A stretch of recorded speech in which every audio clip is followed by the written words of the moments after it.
พระธรรมการบทที่12ข้อ1พระยาเวห์ตรัสกับอับรามว่าเจ้าจงออกจากดินแดนของเจ้าจากญาติพี่น้องของเจ้าจากบ้านบิดาของเจ้าไปยังดินแดนที่เราจะสำแดงแก่เจ้าเมื่ออับราฮัมถูกเรียกโดยพระเจ้าให้ออกจากประเทศที่เขาอยู่นั้นพระเจ้าบอกเขาชัดเจนว่าให้เอาแค่ญาติของเขาเองหมายถึงว่าครอบครัวของเขาเองเท่านั้นไม่มีคนอื่นไปด้วยแต่ว่าอับราฮัมไม่เชื่อฟังเอาโลดซึ่งเป็นหลานไปด้วย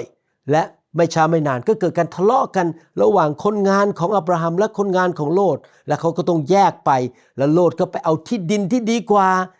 และตอนหลังโลดกับครอบครัวก็ถูกจับไปเป็นเฉลยอับราฮัมต้อง